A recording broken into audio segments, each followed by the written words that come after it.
कि power and energy से हम लोग न्यूमेरिकल कर रहे हैं। तो वर्क का फार्मूला, एनर्जी का और पावर का जो भी फार्मूला मिला उस पर बेस्ड अब कुछ न्यूमेरिकल करके अपनी थ्योरी को हम लोग इंसर्ट रिकैप भी कर लेंगे। तो यहाँ पर जो हमने न्यूमेरिकल लिया है, न्यूमेरिकल क्या कह रहा है कि a crane pulls up a car of mass 500 kilogram to the vertical height of 4 metre. कह रहा है कोई कार है और इस कार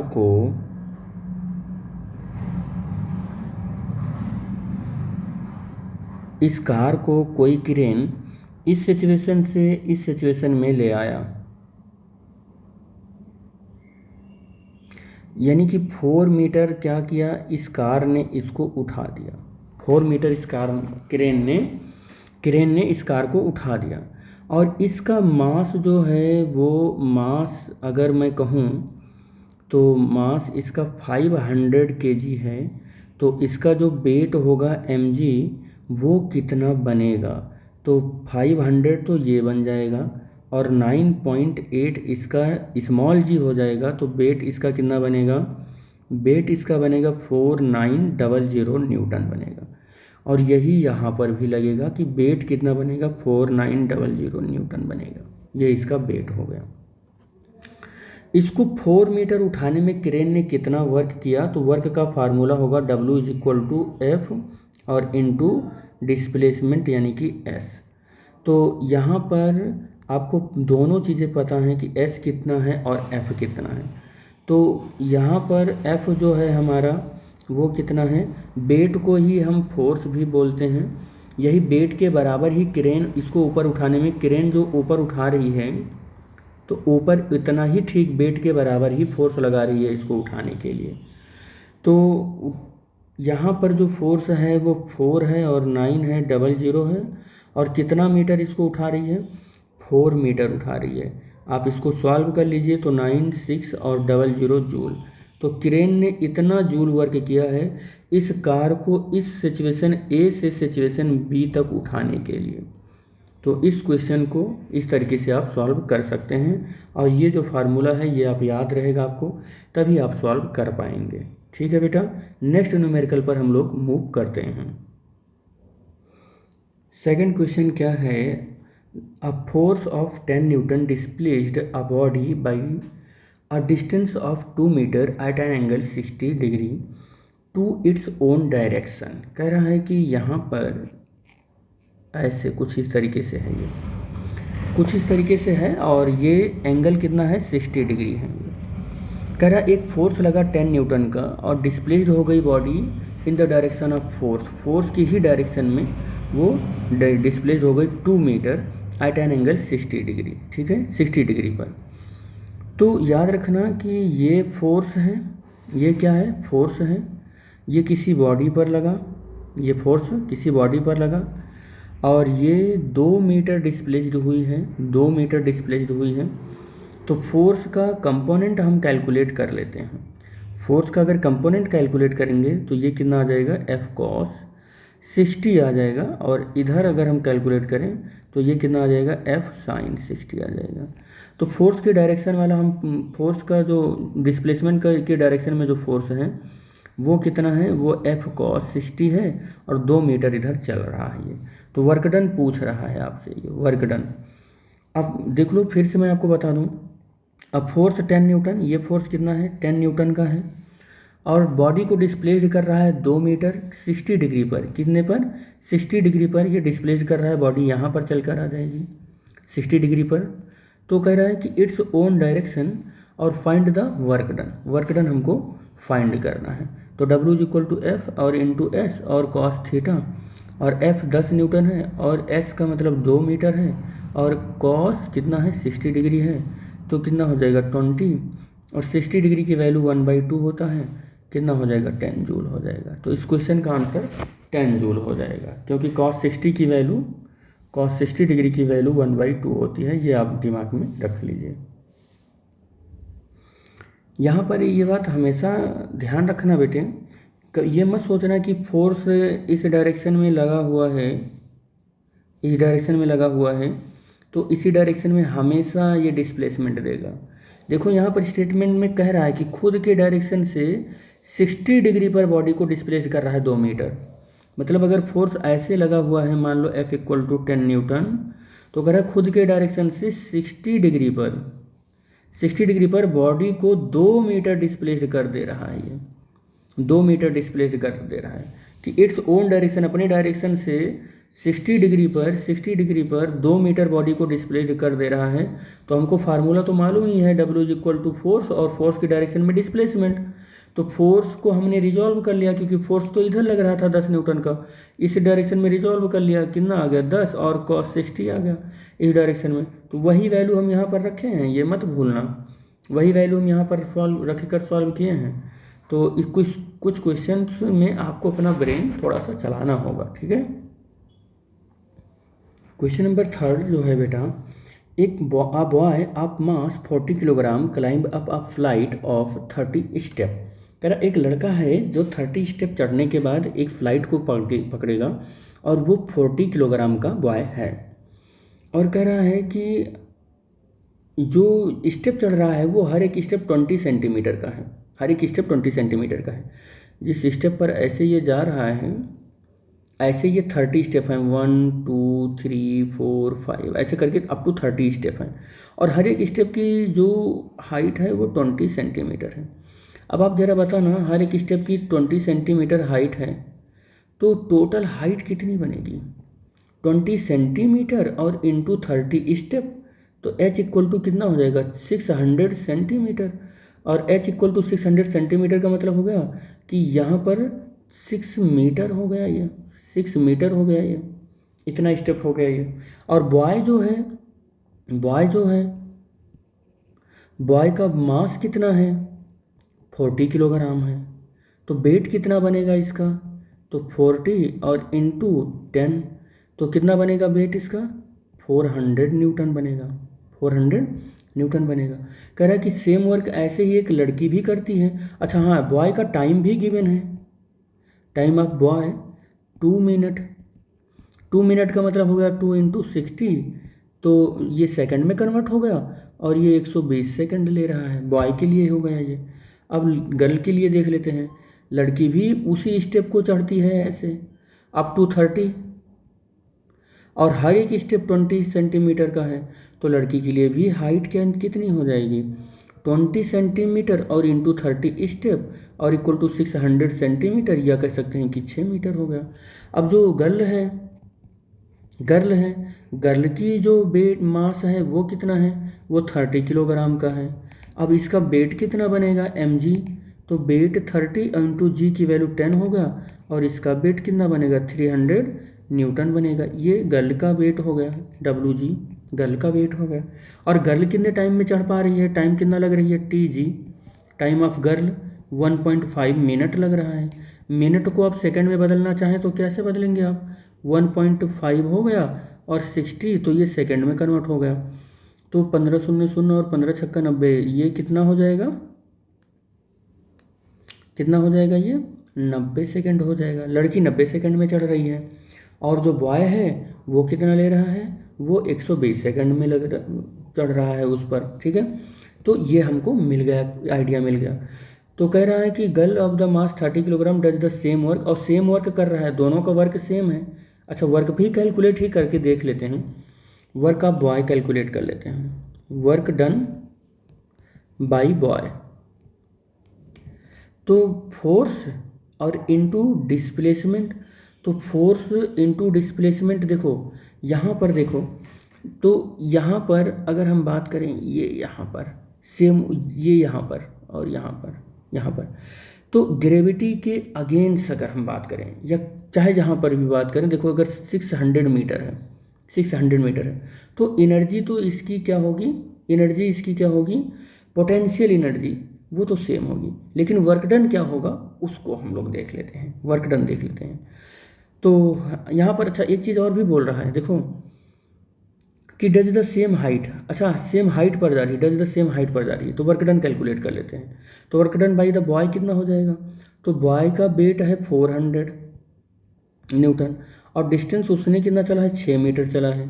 तो ये 0 0 और इतना क्या हो जाएगा, जूल हो जाएगा। और वर्क डन बाई गर्ल कितना हो जाएगा, तो गर्ल का कितना हो जाएगा, वर्क फोर्स इसका 300 है और ये भी 6 चल रही है, तो 0 0 और इतना जूल हो जाएगा। अब दोनों का वर्क डन कंपेयर करना है, शायद ये है क्वेश्चन में, दोनों का वर्क डन कंपेयर करना है, कर लो work done compare. W boy upon W girl, W boy का कितना हो जाएगा 2400 जूल और डब्लू गर्ल का कितना हो जाएगा 1800 जूल।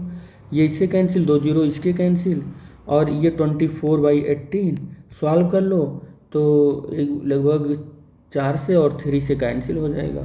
तो वर्क डन इसका कितना आ गया, डब्लू बॉय का और डब्लू गर्ल का, वो 4/3 आ गया। तो पहला वाला तो सॉल्व हो गया, फर्स्ट क्वेश्चन सॉल्व हो गया। दूसरा क्या कह रहा है कि पावर डेवलप्ड बाई देम, उनके पावर कैलकुलेट करने हैं, तो पावर ऑफ बॉय कितना हो जाएगा,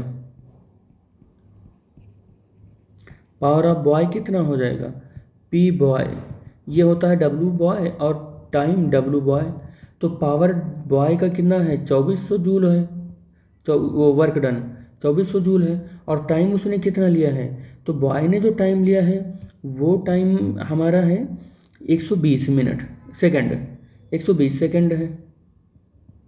तो ये सॉल्व होगा 0 से 0 और दोनों 20 कितना हो जाएगा 20 जूल पर सेकंड हो जाएगा।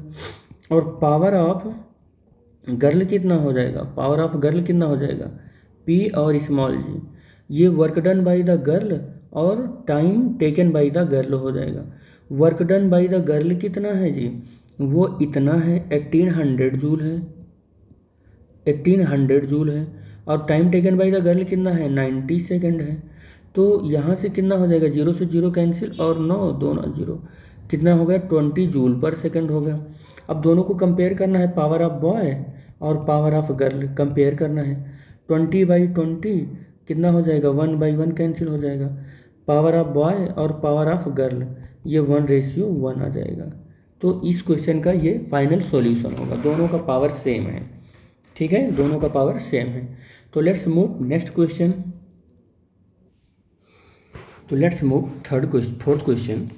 अ force of 15 newton is required to pull up a body. कह रहा है कि एक बॉडी है, इस तरीके का एक इंक्लाइंड प्लेन है और इस पर 15 न्यूटन का फोर्स लगा हुआ है इस सिचुएशन ए से सिचुएशन बी तक ले जाने के लिए, और इस बॉडी का मास है 2 किलोग्राम। तो mass m is equal to 2 kg है, ये गिवन है। और फोर्स कितना लग रहा है, तो अप्लाइड फोर्स इसका कितना है, अप्लाइड फोर्स वो है 15 न्यूटन का। और कह रहा है कि throw the distance 5 metre along, तो डिस्प्लेसमेंट कितना दिया गया है 5 मीटर है, ये डिस्प्लेसमेंट दिया गया है, अलोंग द इंक्लाइंड प्लेन है, ये भी याद रखना होगा। Making an angle 30 degree, angle कितना है 30 डिग्री पर है, विद द हॉर्जेंटल, हॉर्जेंटल के साथ ये है हॉर्जेंटल, हॉर्जेंटल से 30 डिग्री पर इंक्लाइंड एंगल है ये। कैलकुलेट करना है work done by the force, तो work done by the force in pulling the body, तो आप देख लो फोर्स भी इसी डायरेक्शन में लग रहा है, डिस्प्लेसमेंट भी इसी डायरेक्शन में हो रहा है, तो वर्क डन बहुत ईजी हो गया। Work done is equal to कितना हो गया, फोर्स 15 और इंटू डिस्प्लेसमेंट 5 कितना हो गया, ये 75 न्यूटन आ जाएगा। पहला तो सॉल्व हो गया, बहुत झटके में सॉल्व हो गया ये, क्योंकि हमें पता है कि फोर्स और into direction of in the direction of force में डिस्प्लेसमेंट, तो फोर्स भी इसी डायरेक्शन में लग रहा है और डिस्प्लेसमेंट भी इसी डायरेक्शन में हो रहा है, तो थीटा का इन्वॉल्वमेंट है ही नहीं इस डायरेक्शन में, तो हम डायरेक्ट इस फार्मूले को लगा देते हैं और हमारा आंसर आ जाता है।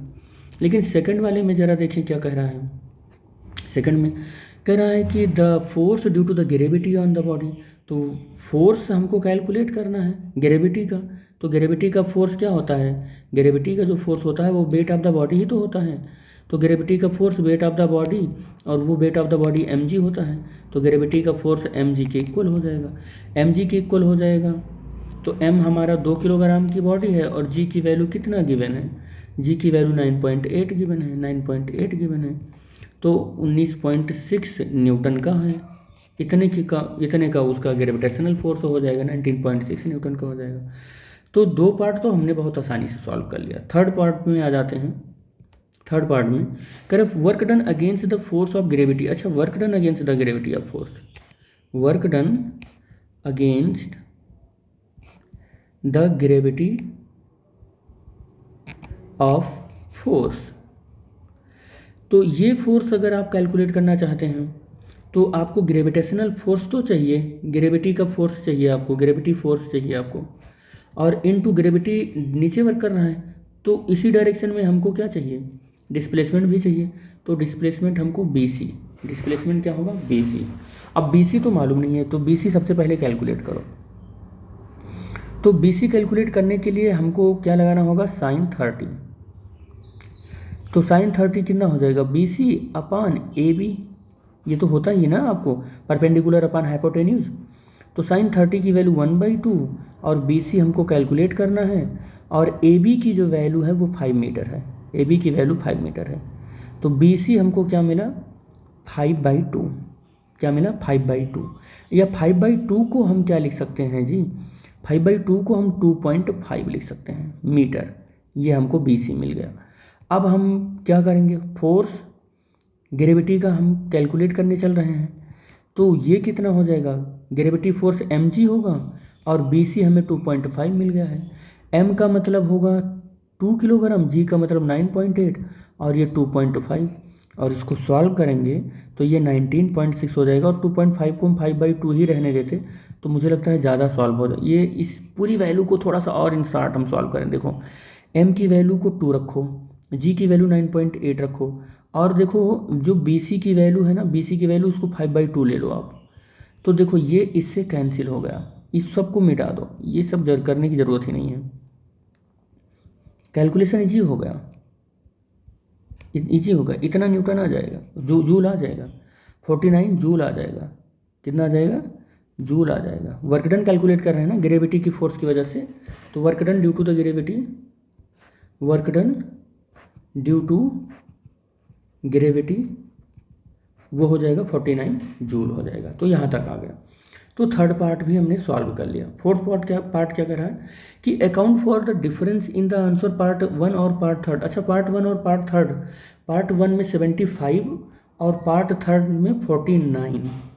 इसको कह देते हैं हम कि ये W2 है और ये क्या है, W1 है। थर्ड पार्ट के लिए बोल रहे हैं, ये वैसा है नहीं, थर्ड पार्ट के लिए, थर्ड नहीं सॉरी फोर्थ पार्ट के लिए। तो फोर्थ पार्ट में देखो W1 75 जूल है और W2 कितना है, 49 जूल है। अब ये ऐसा कोई सिनेरियो तो है नहीं कि W2 माइनस W1 ही करो, वो सिर्फ बोल रहा है कि इसमें डिफरेंस बता दो आपको कितना है डिफरेंस वो। तो W1 ग्रेटर है W2 से, तो हम थोड़ा सा माइनस से थोड़ा हट कर हम यही कर लेते हैं कि 75 माइनस 49 ही कर लेते हैं, और जैसे ही इसको माइनस करेंगे हमारे पास आ जाएगा 26 जूल आ जाएगा। यही पूछ रहा है वो, तो 26 जूल आ जाएगा। देखो एक क्वेश्चन अब दिमाग में आ सकता है कि फर्स्ट पार्ट में जब ऐसे इसको लेकर गए, यहाँ से ऐसे लेकर गए तो 75 जूल एनर्जी लग गया, लेकिन जब ऐसे ग्रेविटी लेकर जाती या लेकर आती तो उसको 49 जूल ही लग रहा है। यानी कि इस वाले टर्म में जो 75 जूल लगा, इधर ज़्यादा एनर्जी क्यों लगा, या 26 जूल क्यों लगा इधर ज़्यादा। तो आपको बता दें कि 26 जूल एनर्जी जो लगा या इन्वेस्ट हुआ, जो वो फ्रिक्शन की वजह से हुआ। फ्रिक्शन में या हीट एनर्जी में, अदर फॉर्म ऑफ एनर्जी में यहाँ पर क्या हो गया, वो इन्वेस्ट हो गया। इसीलिए यहाँ पर इस वाले फॉर्म में ज़्यादा एनर्जी लग गई और इस वाले में नहीं लगी, क्योंकि ये तो आइडियल एनर्जी है, ये conservative energy, conservative form of energy है। तो 26 जूल ऑफ एनर्जी यहाँ पर ज़्यादा इसलिए लगा क्योंकि फ्रिक्शन या अदर फॉर्म ऑफ एनर्जी में इन्वेस्ट हो गया। ठीक है, तो thanks for watching the video. Thank you बेटा। हम लोग नेक्स्ट वीडियो में मिलेंगे और फिर आगे कुछ न्यूमेरिकल करेंगे, और न्यूमेरिकल काफ़ी करेंगे ताकि हमारी कॉन्सेप्ट स्ट्रांग हो जाए।